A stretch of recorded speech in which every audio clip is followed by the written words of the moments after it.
for better days to come and carry us like wind in our sails.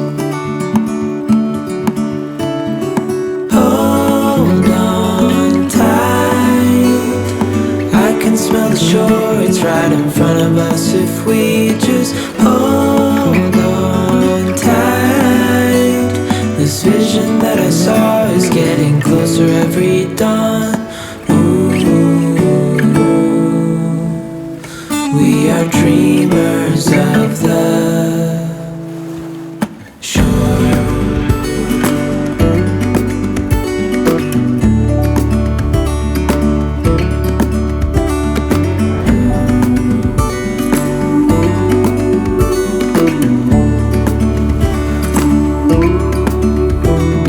7 years now on this boat, and we all know where we belong. Just wait.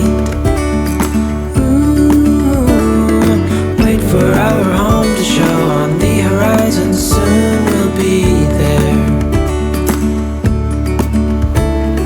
Hold on tight, I can smell the shore, it's right in front of us if we just hold on tight. This vision that I saw is getting closer every dawn. We are dreamers of the shore when we can't read the sky. Hi everybody, you're all very welcome to episode 15 of the Fraochknits podcast. My name is Anya and I'm coming to you from the west of Ireland, and where I live and work with my family, and I'm just really thrilled to be here with you again today. This is my 15th podcast, I was saying to you. So this is literally, it's been a year. This is July, is when I started. July 2022 is when I started podcasting. So I suppose I could call this my Podiversary episode.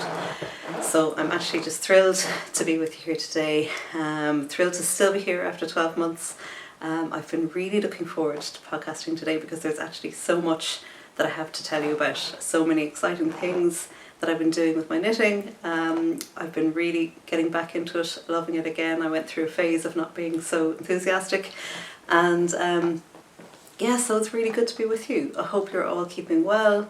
Oh yeah, just a note on where you can find me on the internet. So I'm Fraochknits on Ravelry, and I'm also Fraochknits on Instagram. And you can follow me mostly on Instagram. That's where I'm most active. I haven't updated my projects on Ravelry for a long time, which I apologise for, but there's only so many hours in the day, and so I'm focusing on Instagram at the moment. Yeah, so you're all really, really welcome here. It's so lovely to have you. It's so lovely to be with you again. I feel I know so many of you now from all of the lovely comments on this channel, and the lovely interaction that I'm getting with a lot of people out there, and I'm so thrilled that you're interested in what I have to say about knitting, and I really do feel very definitely I feel like I'm a part of this absolutely amazing community of people who have an interest in all the fibre arts, that's in knitting, crochet, you know, spinning, weaving, all of these things. I absolutely love all of them. All I do is knit. I don't do crochet or weaving or spinning, and when I look at people who do, I'm just amazed that they can find the time to spread their talents amongst all of these gorgeous different types of craft and skill and art. I really think it is an art. I think that I think, you know, maybe our understanding of the word craft can sometimes be a little bit, it seems to come down at a lower level or be appreciated less than sort of fine art. But I actually think it is an art, and I love doing it. It's my art. It's my expression of who I am. I love it from the point of view of just the creative process, thinking about what I'm going to knit, looking for patterns, looking for wool, fibres, different yarns, colours, putting them all together. It's such a creative outlet, and I just don't know where I'd be without it.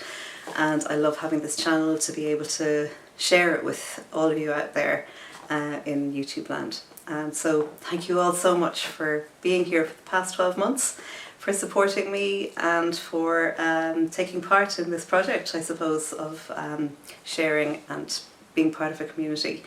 And it's such a lovely, supportive community with such a lovely vibe to it, and I really like it.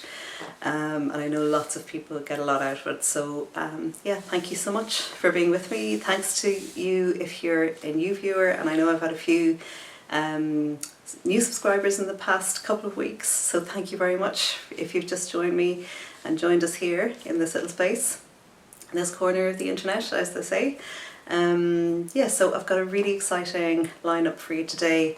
I am going to be looking at, as anybody who views this channel regularly will know, I do one half is all about knitting and the projects I'm doing, my finished objects, my works in progress, and what I plan to work on in the future. And then the second half is usually about some aspect of Irish tradition and folklore, usually associated with wild plants or trees or animals. And this week I'm going to, because it's we're right in the middle of summer, we've just passed midsummer, and we are at the end of July, so it's the 23rd of July today.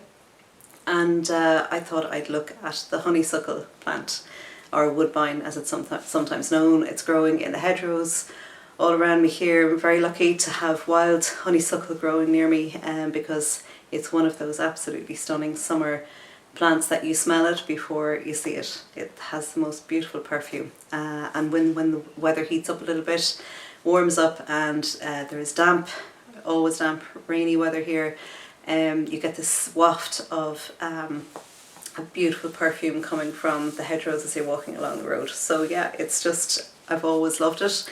It's a real childhood memory as well, and so I'm going to be talking to you about that and the associations of that plant and that flower with the with Irish legend and folklore and tradition.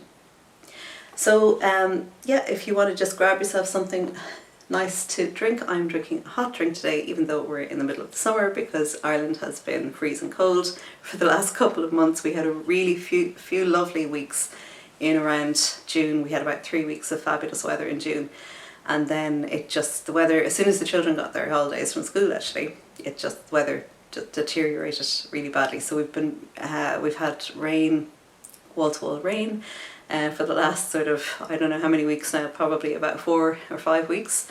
And the weathers have been sort of around 16 degrees Celsius. I think it's about 16 out there today. I turned on the heating yesterday, the central heating, because it was so miserable.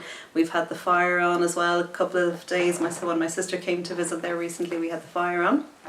So yeah, it's just been a bit miserable. But having said that, I am happy that I am not living in a part of the world where people are suffering because of the heat. And my heart goes out to you. I hope none of you are in that situation. And if you are, that you're staying safe from the effects of the heat and the effects of wildfires. I know that there are parts of the world that are not so fortunate as we are to be actually living in such a temperate climate. We really do live in a very easy climate to live in. I mean, we might complain about the rain, but it's so beautiful, really. Everything's growing. We're not too hot. We're not too cold. It hardly wavers, actually. Sometimes the winter temperatures are pretty similar to our midsummer, unless we get a bit of sun and then it heats up a little bit. But anyway, so grab yourself a drink, whether it's a hot or a cold drink, whatever part of the world you're in, and sit back and relax and enjoy the stories that I have to tell. I'm drinking my milky coffee. It's lovely. So, I'm just looking at my notes here to remind me that actually I have an announcement in terms of my Podiversary. So, because I have been podcasting for 12 months and have had such amazing support from all you wonderful viewers out there, and all of you who've left comments and repeatedly left comments. I know a lot of you comment nearly every time I put up a video, which I just so appreciate, and I love this interaction. And I feel like I know you at this stage, a lot of you. And in order to sort of pay back a little bit for that fantastic support, I'm doing a small giveaway. So I thought I would offer a prize of for the giveaway of this wonderful hank of yarn. So this is 250 grams of heritage yarn from the Galway breed. So you've heard me talking about this before if you've been listening to my podcast already, or if you might have seen this in a previous one. And this is a breed of wool, an ancient indigenous Irish breed that is being promoted by the Galway Wool Co-op, and they're doing fantastic work trying to get a fair price for farmers for the fleeces from their sheep. And the wool is being spun and made into all sorts of different products, including insulation for buildings. It's being used for carpets, it's being used for household furnishings, but it's also being used for knitting yarn. And this is the undyed version of it. I don't know, I think there is a dyed version actually. But this is what is my Podiversary giveaway prize will be this 250 gram hank of yarn. It's easy for me to get hold of this, so I can replace it for myself because I do want to knit with it, but I thought it would be lovely to send it to one of you viewers who have been so supportive. And all I need you to do is to put a comment below this video, and you can say whatever you want really, it doesn't really matter. I'll just be doing a random pick on the comments that are made. You might tell me a little bit about what you're knitting at the moment, or what your knitting plans are for the rest of 2023, or anything else that you'd like to tell me that would be of interest. So that's the first thing to announce. And then I will talk to you about, I suppose, the elephant in the room, the finished object. So I have one finished object to talk to you about, and I have 3 works in progress. So this is my Soldotna Crop, which I am absolutely thrilled is finished. Off the needles, I won't say it's finished because actually there's a load of work to do in terms of weaving in the ends. So just take off my glasses so you can see the neckline. So the modifications I made to this beautiful pattern by Caitlin Hunter, by the way, Boylan Knitworks. If you haven't come across it before, it's such a famous pattern. But this is the few changes I would have made to the pattern would have been the neckline particularly. Any of you who've knit this before will know that the illustration on the cover of the pattern is not actually how the pattern knits up. It knits up to quite a tight neckline and quite a high neckline, which I don't like anymore. I know so over the course of the last sort of, I think it's about 4 years since I've really been knitting seriously, and what I've found that I really don't like is a high neckline. I really prefer this sort of low scooped neckline, or even a boat neckline. I really love. So with this, I changed. So I knit it as it was in the pattern. It's a top-down pattern, and I knit it as it was written, and realised that the number of stitches for the neckline gives a very, very small and high line. So I decided, and I will post a photograph actually showing the point at which I decided to change the shape of the neck and what I did to do that. So basically I threaded a needle through at the point where I wanted the neckline to be, so much closer to basically at the top of this line of colour work. I threaded through the needle, a smaller needle than the needle size that I was using. I can't remember what it was. I think it might have been a 3.25 millimeter needle, and I then ripped out from the ribbing down to that, which wasn't an easy process actually. I ended up cutting most of it. It's really not possible, I think, to do that easily when you're ripping that way down rather than back to a cast on edge. So yeah, so that's what I did. I ripped out onto that needle, and then I knit back up, and I literally only knit 1 or 2 rows, and then I went into short rows, so to give an extra inch or 2 at the back, which worked out really well. And there were short rows that were based on my understanding of how short rows work from several videos that I've watched. I can't remember which ones I've seen, but there are plenty of them out there that explain how short rows can be. You can work them into your own pattern or your own modification. So yeah, that's it. That's how I managed to get the neckline that I really love. I love this. It's got a very easy look to it, much easier than a high neckline, and it's also, I think it goes really well with the short sleeves. So this is it's so appropriate and useful for the summer here, because it's actually mohair and merino, silk mohair, and combined with merino singles is what I ended up using, and because of that it's a really warm top, but it's got short sleeves, it's got an open neck, and so it has this lovely airy feel to it. I mean, it's actually the lightest piece of knitwear that I think I have, that I think I own. And I really love it for that. It feels so airy, so light. I hardly actually realise I'm wearing it. One of those, it's just really, really beautiful. So I'm really tempted to knit more work that is a combination of wool and say merino singles and a silk mohair, or even maybe a DK weight and a silk mohair combined. It's just a fabulous feel, really light and airy. And yeah, so the yarn, if you haven't seen my previous podcasts, just to update you on what the yarn is, it is from Life in the Long Grass, and there are 4 different colours which were gifted to me earlier in the year by the lovely Caroline. Thank you, Caroline, again. And so I really love the outcome of that beautiful gift, and also I combined it with stash silk mohairs, so ones that I had from a previous order with Pearl Soho. I had the pink and the purple from a previous order. They were on special offer. They're tussock, they're the Pearl Soho tussock yarn, and then I had the green silk mohair was a biche whoosh, Le Petit silk mohair, and that was it then. Oh, and the white was just a cream one from Rowan Kid Silkays. So they're all the yarns, and I mean, you just, with this pattern, it's so lovely because you don't need a huge amount of each colour. So I only had 1 skein of most of the colours. I had 3 skeins of the green. I did run out of the purple silk mohair and ended up ordering from Life of the Long Grass, who die to order. So they're brilliant that they have that service and that they have such a good rate for shipping worldwide.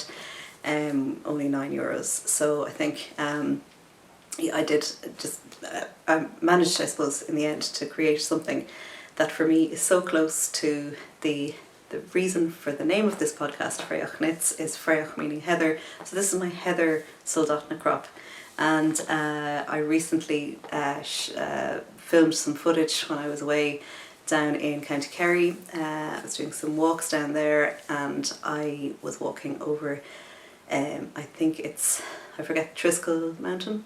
I can't remember if that's the exact title of the mountain, but it's covered in heather at the moment, and the green of the heather, or the green of the stems of the heather, and the other vegetation around, and this bright pinky purple colour of the heather matches exactly to the colour that I achieved when mixing the silk mohairs and the merino singles. It's just, I can't believe how it actually worked.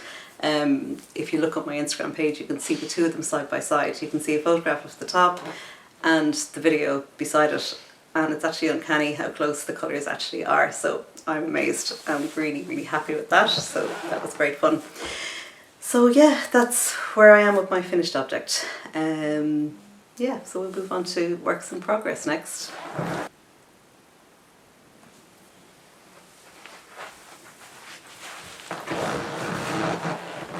Hi again, everyone, and sorry for that interruption. I have realised that there is an issue with my my camera, which you may have noticed that it was getting more and more faded as the last section of video was going along.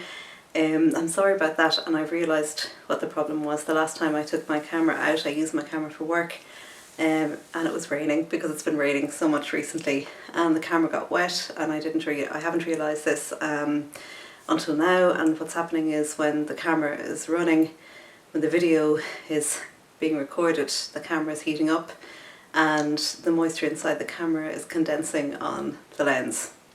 the inside of the lens, and so that's what you're seeing. You're seeing the fog of the condensation. So it's actually sort of a bit like our lives at the moment, full of fog, full of moisture. So I hope it doesn't happen again. I've cleared it there for the moment, and you just have to bear with me, and I'll just have to make sure my camera is dried out completely before I do another podcast, my next one. So the vagaries of modern technology, these are all things, I think every single podcast over the last 12 months, every single one that I've done, I've had issues with in some respect or other with dealing with technology.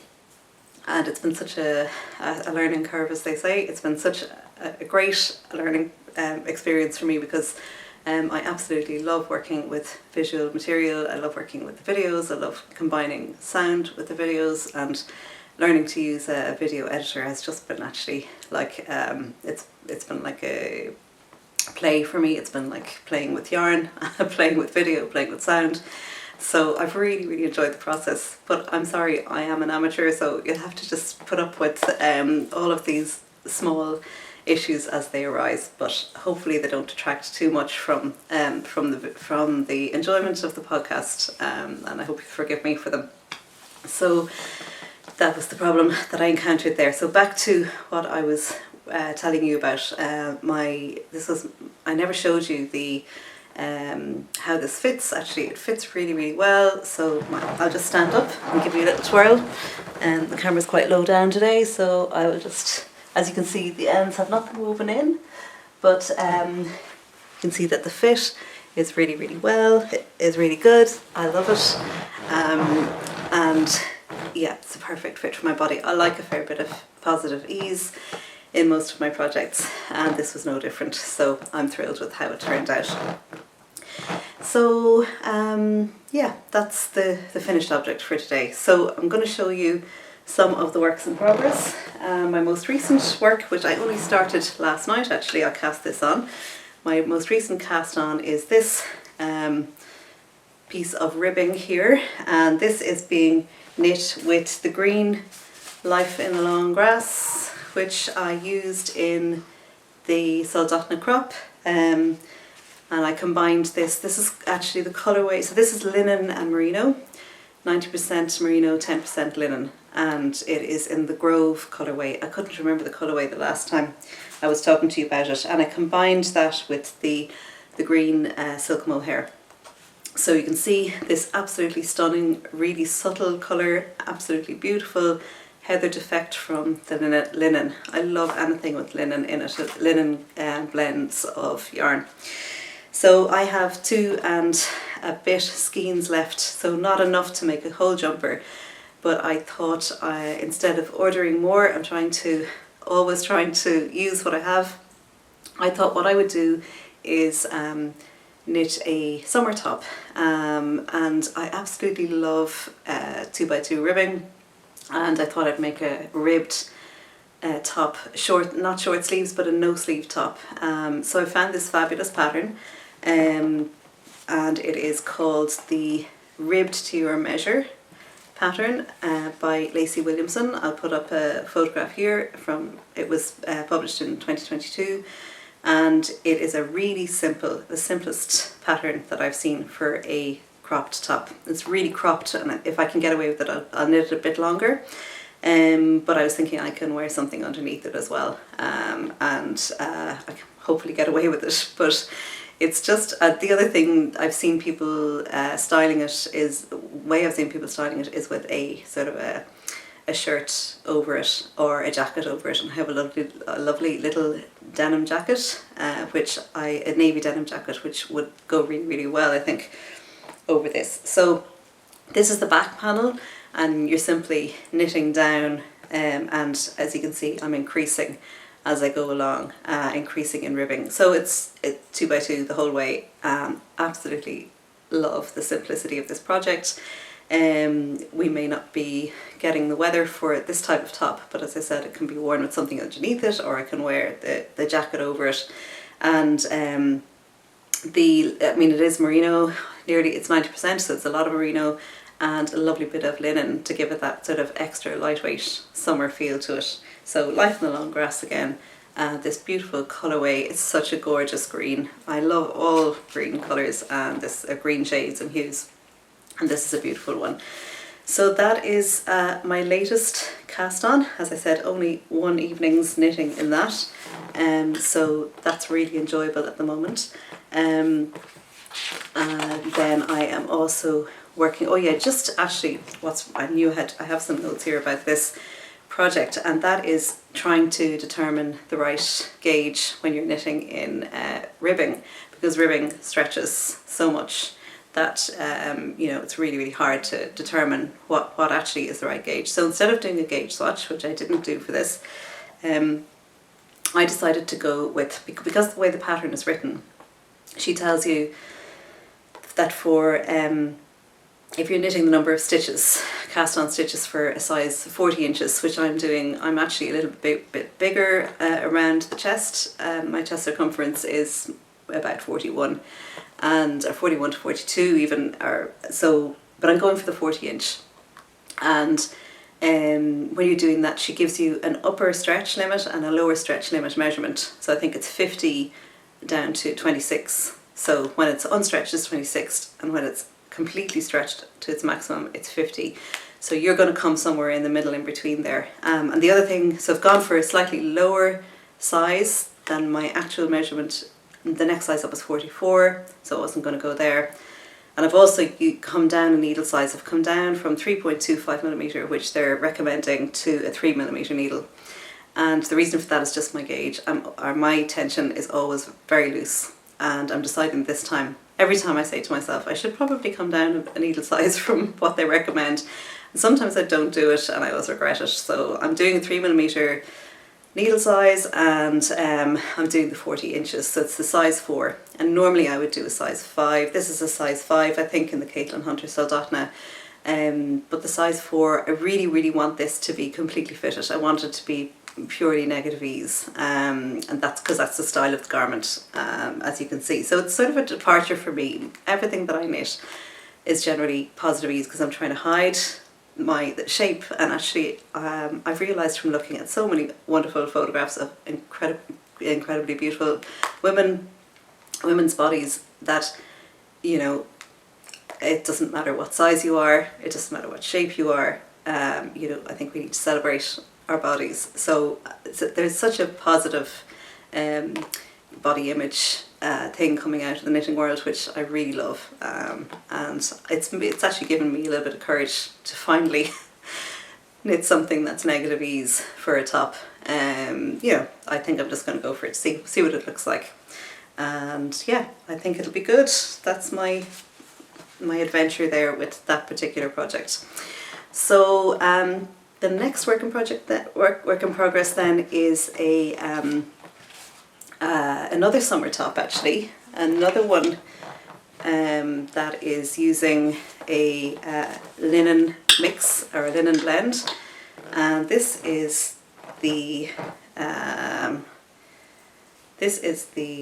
Suri Shirt in progress by Caidree knits. And I have been looking at their patterns for ages and thinking I have to knit something of theirs because the look is so classic, so simple, so beautiful. So this is being knit using, the actual design is for just a plain one colour piece. It's a short sleeved shirt with a ribbed collar. So this looks like a very wide opening for the neck, but actually when you put the collar in, you pick up stitches for a ribbed collar. And then there's a really lovely wide band of 2x2 ribbing as well at the hem, and it's a split hem. And then there's more ribbing here at the edges of the sleeves, and it's all in one colour in the actual design. And I thought I would really love, I've been looking at a lot of patterns that have this sort of nautical seafaring type of navy and white stripe, and I think it's such a lovely look for the summer. So I decided to take a look at my stash and see what I had, and I had this beautiful navy colour, which is the yarns I'm using are, the navy is the Rama Garn Gamel Serie, and it's the navy, which I think is 459, so it's number 459. I know somebody asked me that before in the comments. When I originally got that yarn, asked me for the number and I couldn't find it anywhere, but I discovered it online when I was looking to reorder more, because the reason that I've stopped this project is because I have run out of the navy. I only had one ball of it. There was only one left in the shop. I bought it in Leiden when I was on my holidays last December in Holland, in the Netherlands, and they only had one ball, and I bought it really as I was so excited to see Rama Garn. It's not available here in this country, you have to buy it online, so to actually feel it and to pick it up, and I have to say, knitting with it is an absolute dream. It's really sort of springy and stretchy, and it gives this gorgeous fabric, so really highly recommend Rama Garn, this Gamel Serie. It's a 4-ply, 100% wool, 100% wool, and so I had to order it online. And just to say that I was on a few Norwegian websites, the Rama website, and I sort of found it quite difficult. I don't know whether there was an option for translating, but I couldn't see it. I didn't find it that user-friendly, so I ended up finding this amazingly user-friendly website, a shop in Brittany. And of course I'm looking outside the UK for obvious reasons, for the reasons of unfortunate reasons of customs that now apply because of Brexit. So I'm looking at European shops and yarn shops. I could have gone back to the one in Leiden, I don't know why, I only thought about that when I was preparing the podcast. But anyway, scrolling through on Google looking for an alternative, I found this place in Brittany, and I'll just give you the name of the website because actually it has a fantastic range of all natural yarns, all natural, no nylon, European yarns. So the name of the website is, if I can find it here now, it's called, I can't actually see it in my notes, but it is called Linn des Îles, literally meaning wool from the islands. So I have it here now, it's places like they supply Shetland wool, Faroe Islands, Iceland, Ireland, Norway, Sweden, so names like Ullcentrum, my favourite yarn from Sweden, and they have Hillesvåg, they have Rama, they even Jamieson's and Smith from Shetland, and they even have Galway. They're actually supplying Galway, the Irish breed that I'm offering for the giveaway. So yeah, that is this fabulous project. Oh sorry, the cream colour is Kremke Soul Wool Lazy Linen, and that is 80% wool and 20% linen, and that comes from the yarn is all it's all, what's it called, European as well. So it's all European yarn. I found this actually, I got it in This Is Knit, which is one of the yarn shops in Dublin, and I was looking for an alternative or a substitute for the what's it called, the Pearl Soho's linen quill. It's not, of course, not an exact match at all, because linen quill has the beautiful 35% alpaca, which makes it so soft. But this was a good amount of linen, 20% linen and 80% wool. And because it was all European, I got loads of it, and it's been sitting in my stash. I had 3 skeins of this, and I think it's like 420 meters or something, millimeters. No, 420 meters for the skein per 100 grams. So there you go. This was just waiting to be knit up into something beautiful. So I am so enjoying this. The order for the it's on pause because of the order that I had to make for the Rama Garn, and that's been shipped. I got a message from the parcel company who are looking for my air code, so I've sent that my postal code to them, and I hopefully will get it maybe during the week sometime, maybe Monday, Tuesday, tomorrow or the next day, and I'll be able to get back into this because I really am enjoying it so much. Loving the look of it. So just as well to let you know how many rows I'm doing, So this is my own design of striping size. And I haven't done any up at the top here, but I've sort of looked at a few patterns and seen that they sort of leave this upper part blank, and so the stripes will literally start across the top of the bust here. And this is it's 8 rows of the navy and 16 rows of the white. So I'm doing a double height, larger white stripe in between the blue, if anybody wants to have a go at that. But certainly Caidree patterns are just beautiful looking, so I'm dying to see what that looks like when it's finished.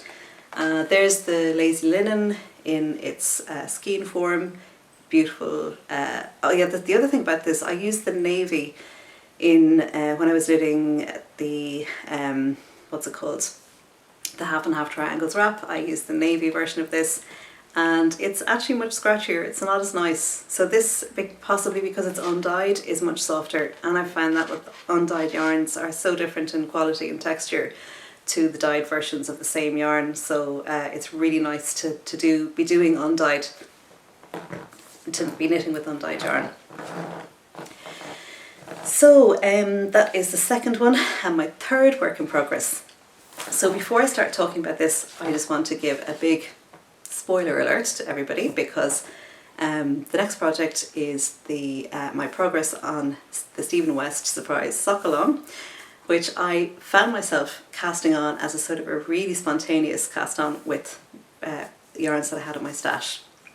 And it was through inspiration from watching Martin of Knit 365 blog, who I absolutely adore. He's a great guy. Love his blog, love his approach to knitting and crafting, and so yeah, I was watching him, and he's one of the test knitters for this particular pattern for Stephen West's, his first sock along, or his first knit along for socks. And I thought, yeah, that's going to be a really nice thing to do. And I knew I was running out of the yarn on the Suri Shirt, and I thought, yeah, I'm going to need something else to fill in the gaps. So just to give fair warning, I've finished clue 3, so anybody who doesn't want to see the progress up to clue 3, you can switch off now and switch back on when I'm finished. I'll let you know how long it takes in the notes below.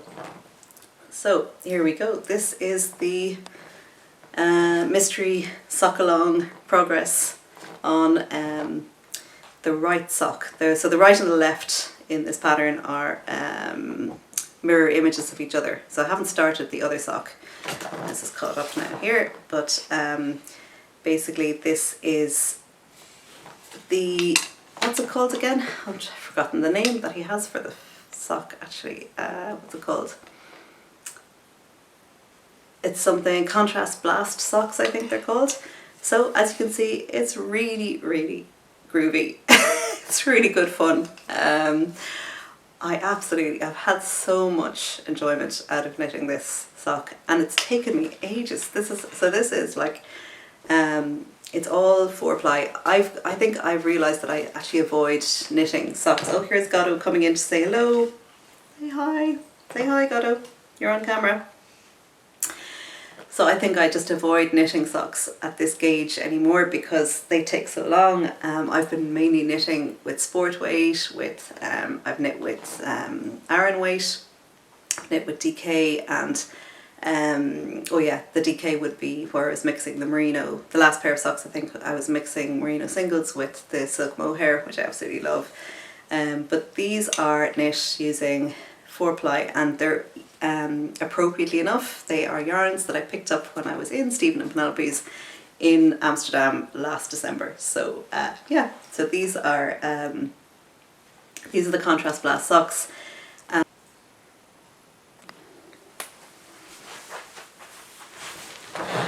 Hi again, everyone.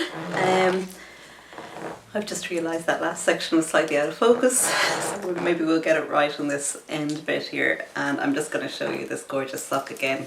Hopefully it's in better focus this time, with the lovely cables, the stepped stripes, the basket weave, the bobbly bit on the heel, and the cables on the gusset. So this is Stephen West. Okay, so Yeah, that's it for the works in progress.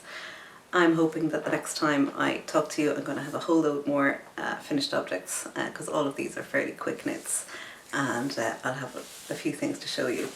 So I was just going to talk to you about 2 projects which I would like to knit in the next while as well. They're coming into the, so we've got August, but I think, you know, we've been moving quickly enough into the autumn soon. And I have a couple of projects that I really want to look at. And the first one of those is the Ewan sweater, I think it's called EUN, by Anna Fiskum-Sunde, and it is a DK plus silk mohair sweater. So a worsted weight sweater, raglan with, I'll put up a photograph here, it's got raglan sleeves, and the most beautiful thing about it is this really high hem, which is split hem, a high split hem with loads of ribbing. I think with this ribbed top that I'm knitting at the moment, I'm remembering how I absolutely love knitting ribbing, and I love the look of it actually as well. So I'm going to be doing that sweater for the colder months that are coming in, and really looking forward to knitting that. I'm not entirely sure what colours I'm going to be using or what yarns I'm going to be using, but we'll see. We'll see what comes up. So when I was ordering the yarn for the this last sweater, I'll just give you another look at this again in focus, proper focus. So this gorgeous linen top, linen and wool top, the Suri Shirt. When I was ordering the replacement of the Ramagarn from that fabulous website Linn des Îles, I also ordered some really good value worsted weight yarn, and it is an unusual name. It's from the Faroe Islands, so I've never used it before. I'm really excited to find out what it's like, but it's got it's untreated, so it's still got a lot of lanolin in the wool, 100% organic, 3-ply yarn that apparently you need to use larger needles than you think, because it blooms when you wash it. So it sort of has a loose gauge, but then it fills in the gaps when it's washed. And it's called, I don't know how to pronounce this, Suri Togfa is the name of the yarn. And so that could be a possibility for the Ewan sweater, even though it's, yes, I wouldn't be using a silk mohair. It would be a worsted weight just with the one strand of yarn. And incredibly good value. It was €5.90 per 100 grams, and there were only 5 skeins of it left, so that's an issue. I might have to get more if I'm doing that particular project. I think I worked out that I would have just over 850 metres with 5 skeins, 175 metres per skein, and I figured I could actually make another Felix sweater out of it, which was what I was thinking about when I was buying it. But if more of it becomes available, I definitely consider ordering more for the Ewan sweater. And then the other project I'm thinking of doing, I'll put up a photograph here, is a project by Hannah Rimmen, and I love all of her designs. So I checked out where she's from. She was originally from Denmark, northern Jutland, and she is now living in Sweden, and her whole aesthetic is absolutely gorgeous. It's quite a sort of a Swedish, Scandinavian aesthetic, and so she has this project out which is for a knitting project bag, actually, a knitting project bag. I think it's a fabulous idea because project bags are so useful. I mean, I don't buy them. I don't buy the ones that are sold as project bags. I think they're absolutely stunning, but my yarn budget only stretches to buying yarn, and I don't feel I can really justify buying expensive bags for keeping my knitting projects in, even though I don't have a problem with other people doing that. That's fine, whatever you want to do, no problem. But I sort of tend to use bags that I get when I'm buying other things, like canvas bags that you get when you're buying books, or ones that you pay maybe €5 for or whatever. And I recently got a gorgeous one in a Mountain warehouse. So it's an outdoor equipment shop for €5. So yeah, it's not something that I want to invest in, but actually the idea of making my own one by knitting one, because I don't sew, and even though I've got a sewing machine which my sister gave me when she upgraded to a more sophisticated one. So yeah, I have a sewing machine, but I've never taken it out, and I'm not really inclined to. Maybe one day I'll do it, hopefully. But anyway, I will be using the sewing machine actually, I think, for putting zip into one of the languishing whips that I have, which if you've seen my podcasts you know has been around for a long time. It's the Cable's Decision cardigan, which takes a fabulous one big long zip up the front of it. But anyway, I'll probably be using the machine for that. But apart from that, I'm not going to sew project bags anytime soon. So knitting a project bag, the idea of that is fantastic. And I know there's a bit of lining in it, so maybe you have to do some sewing for that. Maybe that's hand sewing, I don't know. But that pattern has been on Instagram for ages. She's been working through the design of it, and it is absolutely stunning, gorgeous, all sorts of different sort of folk art motifs in different stripes along the bag in different colours, and it really is right up my street, and I'm dying to have a go of it. Oh yeah, so the idea was, I think they were doing a knit along, or she was organising a knit along for this bag, but the pattern wasn't out in English at that stage. It was only in Danish and German, I think. So it's now out in English, and I will be buying a copy of that pattern, and I will be relishing that project. Really looking forward to that, looking forward to showing it to you. Maybe not the next podcast, but we'll see when I actually get a chance to get into that. So that's the project bag by Hannah Rimmen. It's knit in DK weight yarn using 3.5mm needles. Oh yeah, she said that actually the type of the design is based on this thing called Honeysuckle, I think.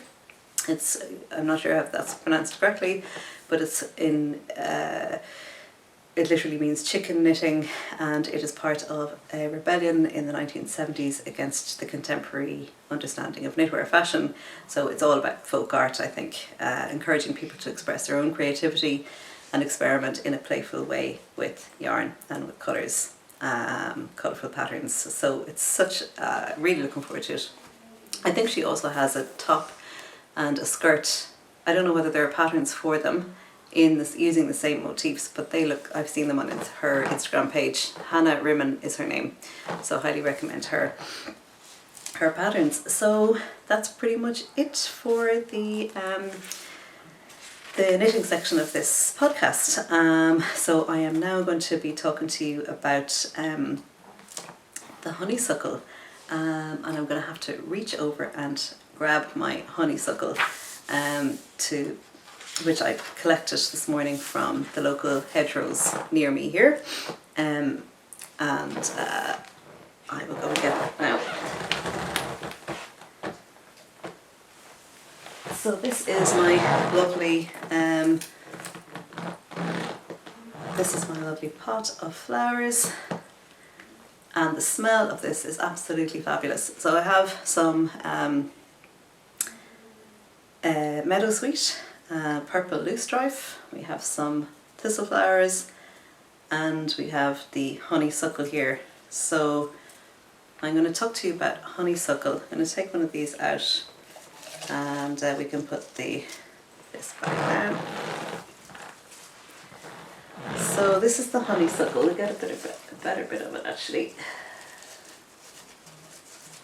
These two pieces are absolutely beautiful. So you can see, and the smell is absolutely incredible. It's really perfumed and absolutely stunning, strong smell of the wonderful warmth of summer. It's a warm, perfumed, sweet smell.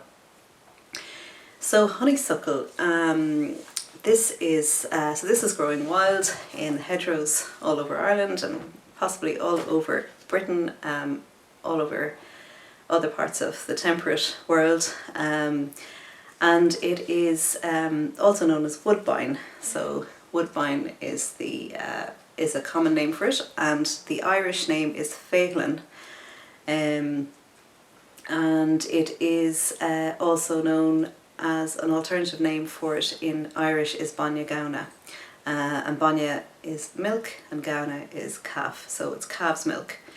And actually the connections there are with the idea that it was the nectar is so sweet that children used to suck from the term honeysuckle also comes from this, is that it was common for children to suckle or to suck on the flowers to get the sweet taste of the nectar from the flower. It's a symbol of beauty and of summertime, and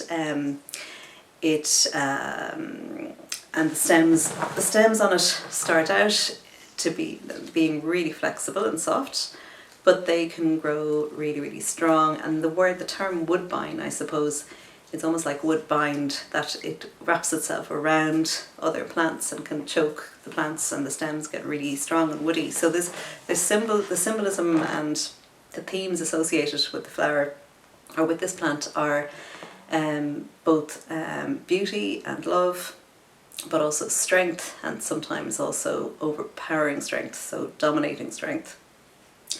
So it is the ability to choke growth of any other wood by binding it tightly in its grip. So this has made it in Irish legend a symbol of strength and inexorable power. So it is a fascinating plant, and it has fascinating associations in Irish myth and legend. In folklore, honeysuckle was believed to protect against harmful influences and witchcraft, and in Ireland it was believed to have power against the bad spirits and the evil eye. It was used as a drink to cure the effects of the evil eye. In the northeast of Scotland, on May Day, so it's a summer plant. It's well in season now, and in fact has been out for a while, and it is associated with the beginning of the festival that marks the beginning of the summer, which is Bealtaine, or May Day, which is the 1st of May, which I did a podcast on previously, which you can look back on. But in the northeast of Scotland, on May Day, farmers put pieces of honeysuckle and rowan over the doors of cow houses to prevent the goodness of the milk being stolen by witchcraft. And there's also the podcast that I did on the hare, which mentions the witches disguising themselves as hares and stealing milk in disguise, which is a fascinating idea as well, piece of folklore. So a variation of this in the Hebrides then was a wreath was made out of ivy, honeysuckle and rowan to place over the lintel of the cow houses and under the vessels in the milk house to safeguard the cows and their milk from witchcraft. But the powers could also be used for witchcraft. So even though this was a plant that was used to ward off bad spirits and evil, it was also a way of using evil or trying to engage in witchcraft. And a British ballad apparently tells of how a witch uses various means to prevent the birth of a lady's child, including planting woodbine or bush woodbine between her bower and the lady's. And fortunately, a good house goblin tells the lady's husband of the enchantment, and once the binding, restricting influence of the woodbine is removed, then the birth proceeds normally. So I suppose the planting of the woodbine, the characteristics of the plant, its binding and restricting nature, was used to have that effect on the people who live next to it. So very, very interesting story, and the British ballad, I suppose, encapsulating folklore of the time. So it is noted for the toughness of its wood, and it has the ability, as I was saying earlier, to choke off the growth of any tree it wraps itself around. And in Ireland, this led to the saying that anything that was hard to break was Córainn leis an tá éileann. So again, this is a lovely seanachal, an old Irish saying, Córainn leis an tá éileann, as tough as the honeysuckle. So it is a tough plant, but it also has romantic associations, which is probably more renowned for its romantic and associations with love. If it was brought into the house, a wedding would follow. This is one of the pieces of folklore in England. However, in many places of England and Ireland, or Britain and Ireland, it was also considered to be bad luck to bring it into the house. I'm hoping it's good luck for me today. It is mentioned by Shakespeare in a romantic context, and one of his lines is, "Sleep then, and I will wind thee in my arms, so clothe the woodbine, the sweet honeysuckle, gently entwist." So doth the woodbine. I'm misreading Shakespeare, excuse me. So doth the woodbine, the sweet honeysuckle, gently entwist. So it's just a fabulous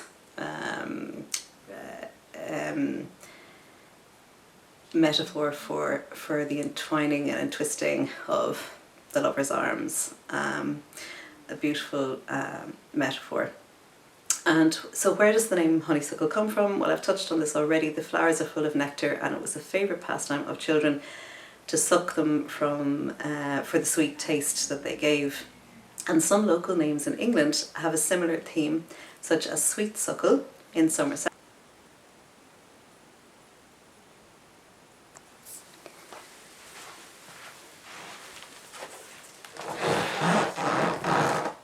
So, sorry for getting interrupted there again. I was talking to you about the honeysuckle and its associations with legend and folklore in Ireland and England and Scotland. And we were talking about the name and the origin of the name. Some local names in England have a similar theme to the idea of it being full of nectar and sweetness that children love to suck on. It's known as sweet suckle in Somerset and sucklings in East Anglia.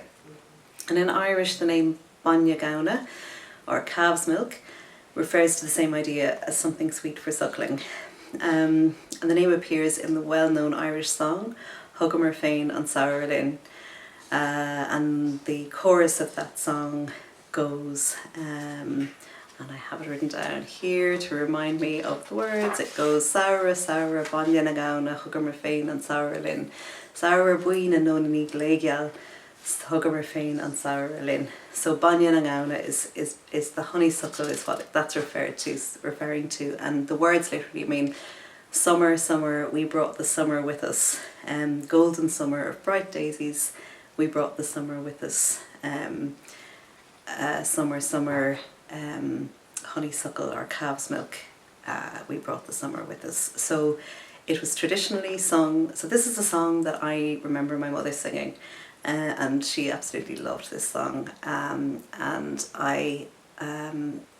it's such a familiar, beautiful, traditional tune, and the words are absolutely gorgeous. It was sung traditionally at Maytime as part of the festivities, and when there was singing and dancing and the making of garlands of flowers.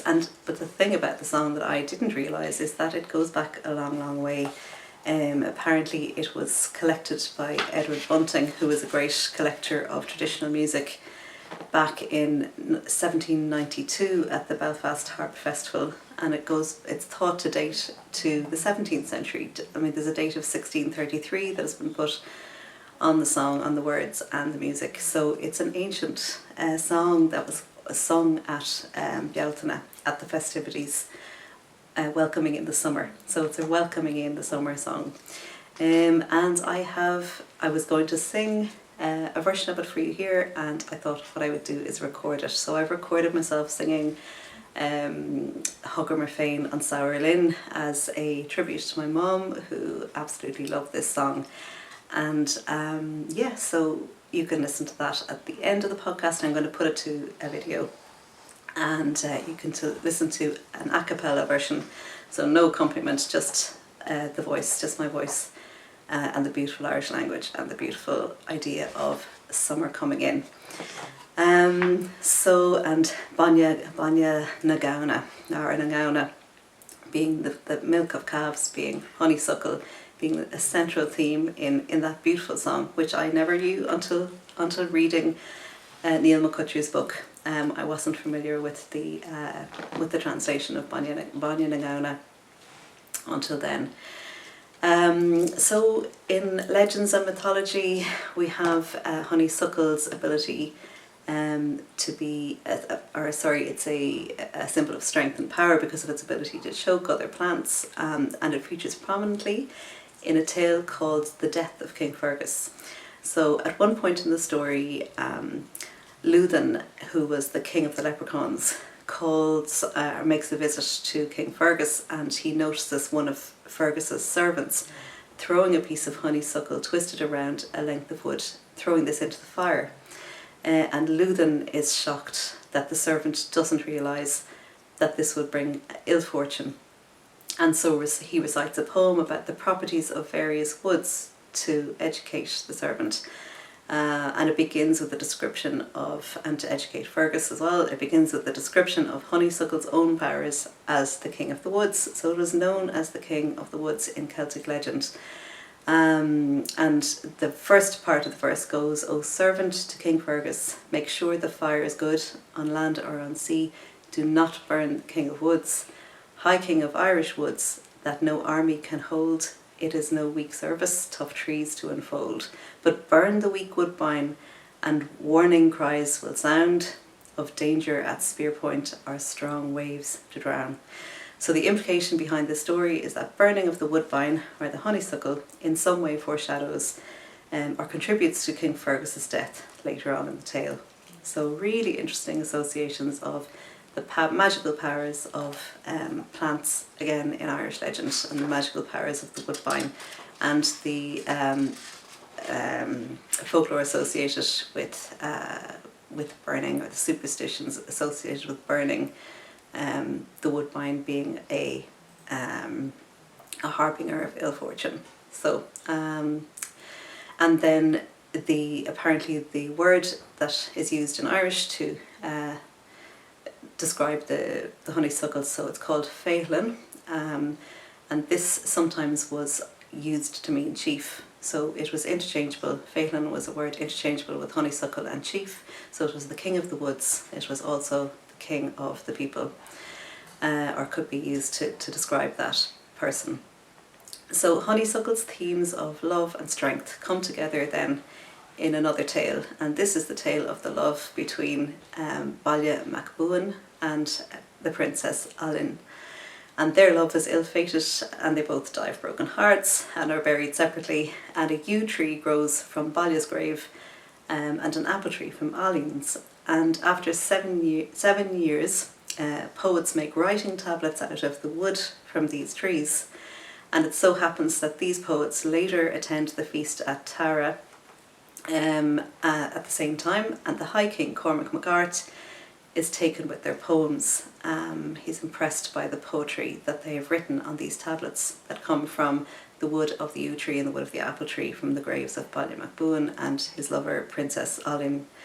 And so Cormac MacArt asks to see the two tablets, and as soon as he takes them in his hands, they spring together and become entwined like honeysuckle around a branch. So tightly are they entwined that no one could part them.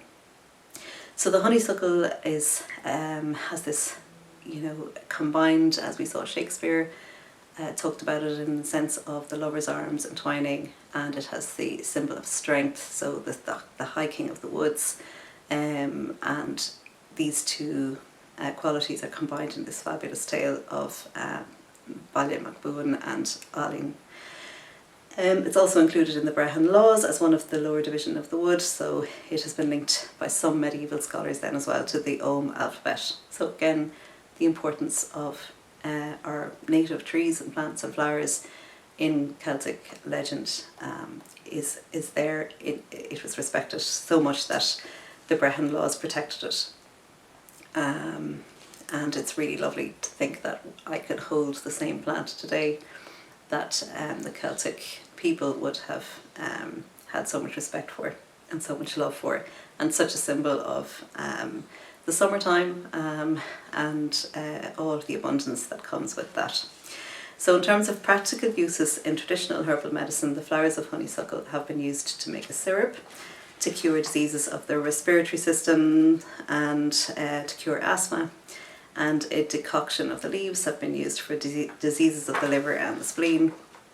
And in folk medicine of Britain and Ireland, it was used for a variety of cures, and the most common was to use the leaves and flowers for gargles and lotions for inflammations of the mouth.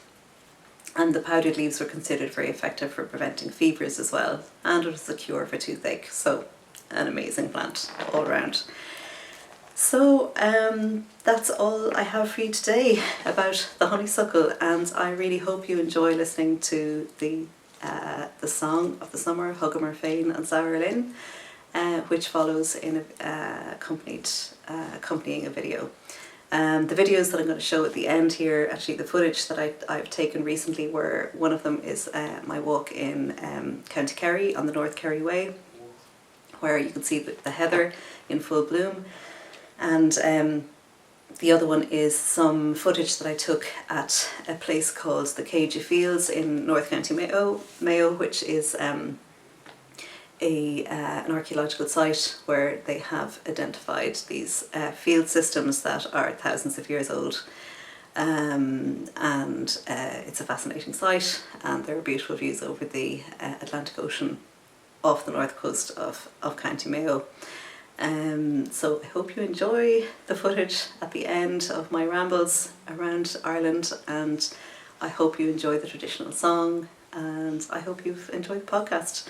So if you enjoyed all of this content, which I have so loved preparing for you, please hit the subscribe button and hit the notifications bell as well, so then you'll get notified when I post a video. And subscribe to the channel, leave a comment if you want to be with a chance of winning the beautiful skein of Galway wool. Please leave a comment. Excuse me. And yeah, in the meantime, take care of yourselves. I hope you have better weather than we're having here, and not too hot, not too cold. And excuse me, I hope you enjoy the rest of the summer, and I will be back with you hopefully in about 4 weeks' time at the end of August to tell you about my travels on my holidays in England. I'm going over to England on holidays to meet up with friends there and to go walking and camping. So I hope you all have a lovely August, end of July, beginning of August, and I'll speak to you soon. Thank you so much for watching. Bye now and take care.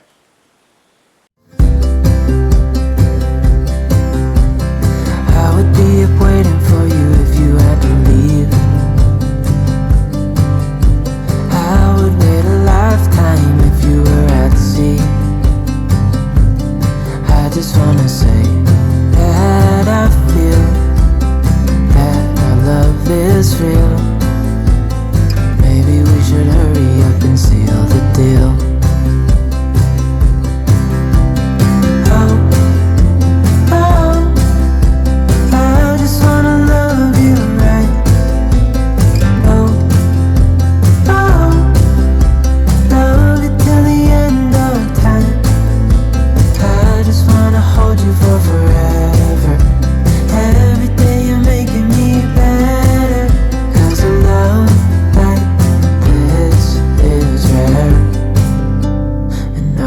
Take you there.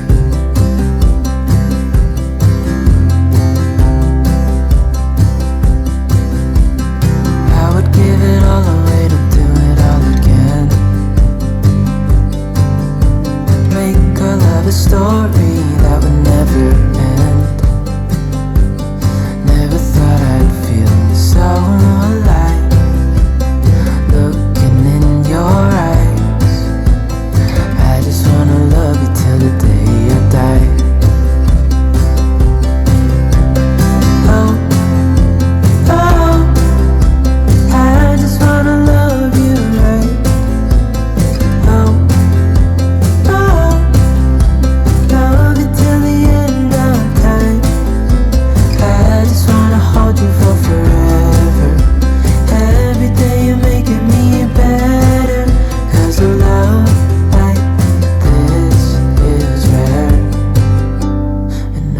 take you there. If I'm gonna love somebody, I just wanna love you. If I'm gonna love somebody, I just wanna love you. If I'm gonna love somebody, I just wanna love you. If I'm gonna love somebody, I just wanna love you.